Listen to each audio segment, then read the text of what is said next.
Radio Tehran বিশ্ব সংবাদ।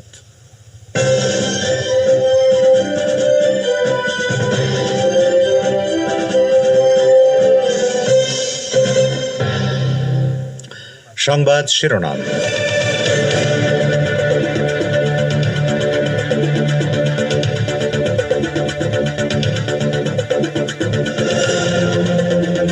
বিশ্বব্যাপী ফিলিস্তিনপন্থী যে তৎপরতা চলছে তা ইরানের ইসলামী বিপ্লবের মাধ্যমে অনুপ্রাণিত বলে সর্বোচ্চ নেতা আয়াতুল্লাহ লুজমা খামেনেইর মন্তব্য। বাংলাদেশকে ভিক্ষুকের জাতিতে পরিণত করতেই সাম্প্রতিক সহিংসতা, বললেন প্রধানমন্ত্রী। সহিংসতার কারণে ইন্টারনেট বন্ধ হয়ে গেছে, দাবি পলকের। বাংলাদেশের সাম্প্রতিক কোটা সংস্কার আন্দোলন সম্পর্কে পশ্চিমবঙ্গের মুখ্যমন্ত্রী যে বক্তব্য দিয়েছিলেন তার পক্ষে শক্ত অবস্থান নিলেন মমতা ব্যানার্জি। এবং গাজার দের আল বালা এলাকার একটি ফিল্ড হাসপাতালে ইসরায়েলের বিমান হামলায় কমপক্ষে ৩৫ ফিলিস্তিনির শাহাদাত, বেশিরভাগই নারী ও শিশু।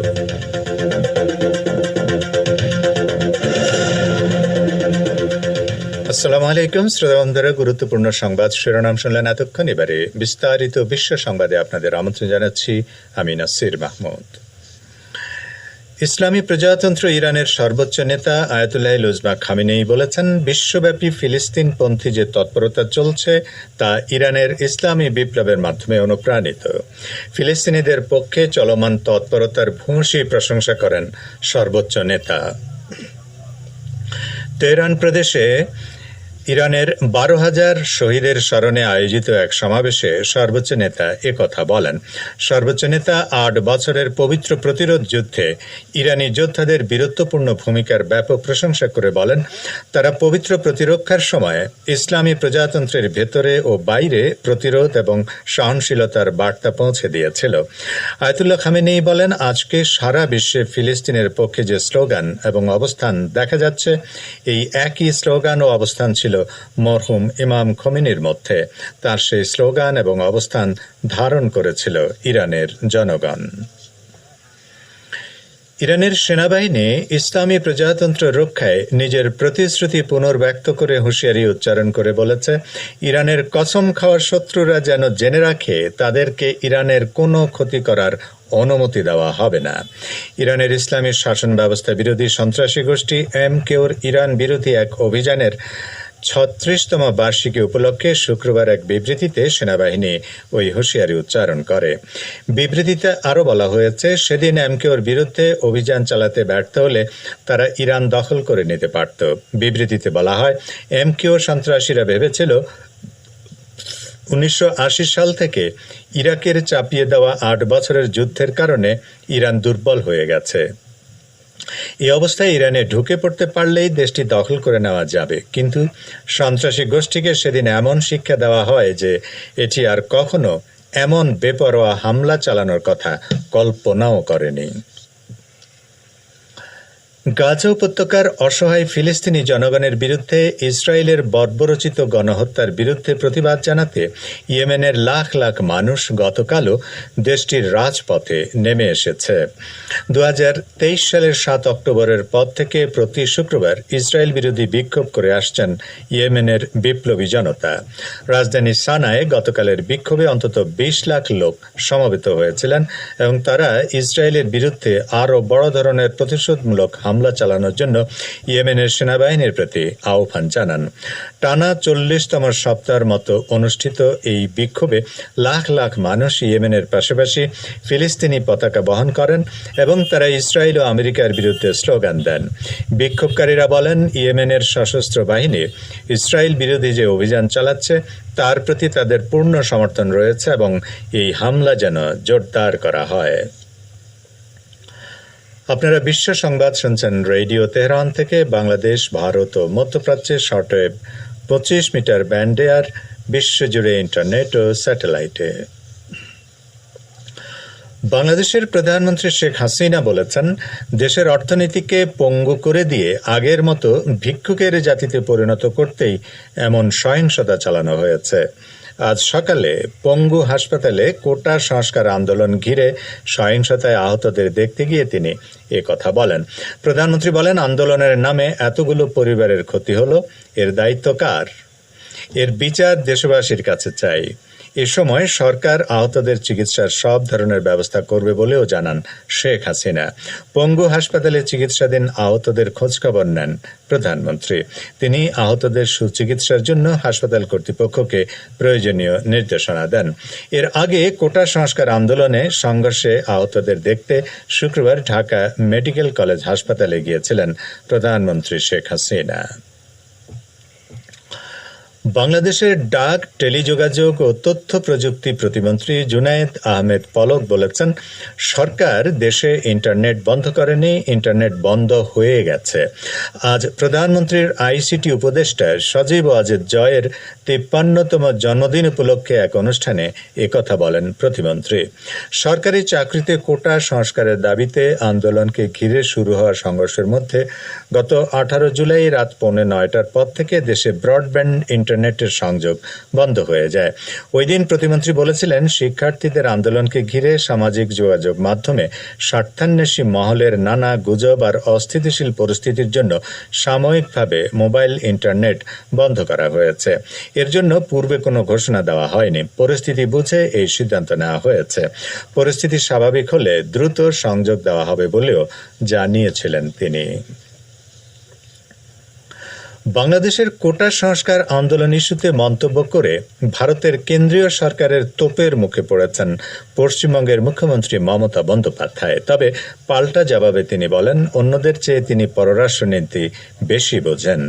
এর আগে ২১ জুলাই ধর্মতলার এক জনসমাবেশে মমতা ব্যানার্জি বাংলাদেশের কোটা সংস্কার আন্দোলন ঘিরে সাম্প্রতিক সহিংসতায় উদ্বেগ প্রকাশ করে বলেছিলেন, বাংলাদেশের কোটা সংস্কার আন্দোলনে শিক্ষার্থীদের রক্ত ঝরছে, তারা কেউ আশ্রয় চাইলে ফিরিয়ে দেবেন না বলেও মন্তব্য করেন তিনি। বাংলাদেশ প্রসঙ্গে পশ্চিমবঙ্গের মুখ্যমন্ত্রীর ওই মন্তব্যে ক্ষোভ প্রকাশ করে ভারতের কেন্দ্রীয় সরকারের কাছে নোট দিয়ে প্রতিবাদ জানায় ঢাকা। এমন আবহে প্রতিবেশী দেশের বিষয়ে মন্তব্য করা রাজ্য সরকারের এখতিয়ারে পড়ে না বলে জানায় দেশটির কেন্দ্রীয় সরকারের মুখপাত্র রণধীর জয়সওয়াল। তার বক্তব্যের জবাবে এসব কথা বলেন তৃণমূল কংগ্রেস সভানেত্রী।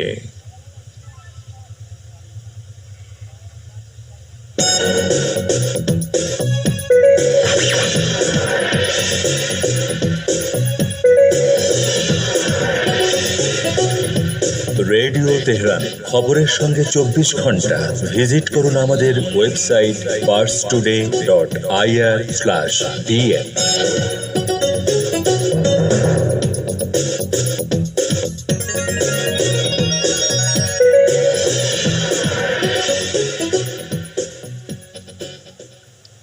বিশ্ব সংবাদে আবারও স্বাগত আপনাদের।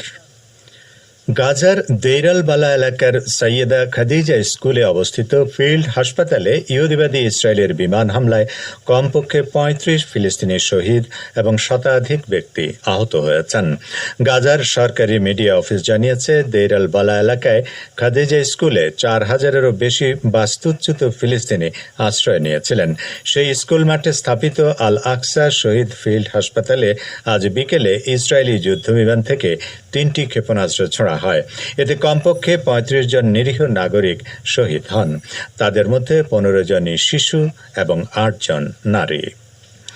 ইসরায়েলি দখলদার সামরিক বাহিনী এক বিবৃতিতে দাবি করেছে যে খাদিজা স্কুলের ফিল্ড হাসপাতালে হামাসের নিয়ন্ত্রণ কেন্দ্রে হামলা চালানো হয়। তবে হামাসের মুখপাত্র ওসামা হামদান এই দাবি প্রত্যাখ্যান করে বলেছেন, খাদিজা স্কুলকে হামাসের কমান্ড সেন্টার বলে দাবি করা একটি জঘন্য মিথ্যাচার।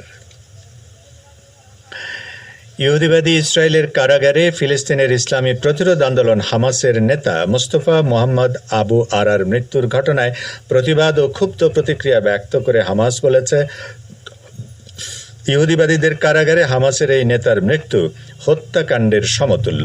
হামাস সুস্পষ্ট করে বলেছে, ইহুদিবাদীদের নির্যাতন এবং চিকিৎসা অবহেলার কারণে তার মৃত্যু হয়েছে। গাজার কারাবন্দী বিষয়ক মন্ত্রণালয় শুক্রবার এক বিবৃতিতে বলেছে, ইহুদিবাদী কর্তৃপক্ষ ফিলিস্তিনি বন্দীদেরকে অমানবিক পরিস্থিতিতে রাখছে এবং তাদের উপর ধারাবাহিক অত্যাচার নির্যাতন চালাচ্ছে। বিবৃতিতে এ ধরনের মৃত্যুর ঘটনাকে কুৎসিত ও ঠান্ডা মাথার খুন বলে উল্লেখ করেছে মন্ত্রণালয়। বিবৃতিতে আরও বলা হয়েছে, ইসরায়েল এ ধরনের ঘটনা ঘটালেও তা আন্তর্জাতিক সংস্থাগুলোর নজরের বাইরে থাকছে।